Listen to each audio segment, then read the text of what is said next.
अस्सलाम वालेकुम जी सारे दोस्तों का की हाल उम्मीद करता मैं ठीक हो वो खैर खरीयत नाल हो आ मोटर चलती पई है सोलर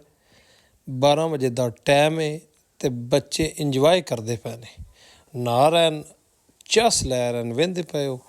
ये टूअल मोटर जड़ियां बड़ियां चस देंदियां आ वेखो छोटे बच्चे एक छोटा सारा डैम बना के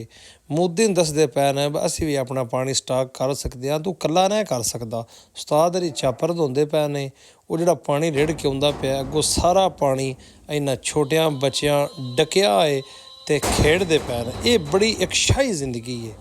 खेडन वाली छोटिया बच्चों की असी भी इहदे विचों गुजर के गए हाँ लेकिन हुण पछतावा होंदा काश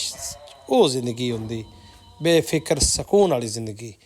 तो उस तो बाद असी बग्गे की दुकान पर अपने माद को बोतल पीती गुरमे की तो चढ़े स्कूटर पर रोटी लई तो बेले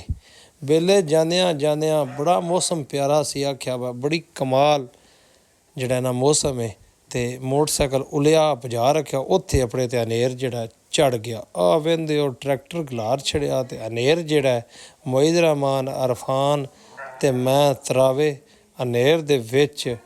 गल छड़ दिओ अनेरी सन वेंदे हो कर साडा हाल की छड़िया ना साडे सिर दा हाल है ना साडे कोई मूँह दा हाल है इन्नी अनेरी अखां च शायद दिसदी कोई नहीं ਉਹਦੇ ਤੋਂ ਬਾਅਦ ਨਾਲ ਮੱਠੀਆਂ ਮੱਠੀਆਂ ਚੰਗੀਆਂ ਕਣੀਆਂ ਵਹਿੰਦੇ ਪਏ ਬਿਜਦੇ ਪਏ ਆ ਉਦੋਂ ਅਸੀਂ ਟਾਇਰਾਂ ਦੇ ਨਾਲ ਕੋਈ ਬੈਠੇ ਆ ਕੋਈ ਥੱਲੇ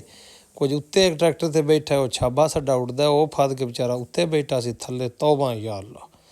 ਆ ਵਹਿੰਦੇ ਉਹ ਬਾਰਿਸ਼ ਤੇ ਹਨੇਰੀ ਅਖੀਰ ਕਰ ਛੜੀ ਜਿਹੜੀ ਅਸਾਂ ਚੱਲੀ ਸਾਨੇ ਸਾਰੀ ਜ਼ਿੰਦਗੀ ਯਾਦ ਰਵੇ ਦੀ ਜਿੰਨਾ ਇਹ ਅਸਾਂ ਬਾਰਿਸ਼ ਜਿਹੜੀ ਹੈ ਬਾਹਰ ਬਹਿ ਕੇ ਚੱਲੀਏ ਤੇ ਆਂਦੇ ਨੇ ਨਾ ਪੋਹ ਪਾਲਾ ना मां पाला वाह वगे तो पाला लगे अज वो ही गल बनी है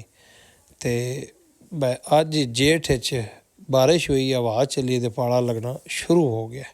ठीक है तो आवेंदे सड़क तो वापस पिंड आ गए राणा साडे नाल है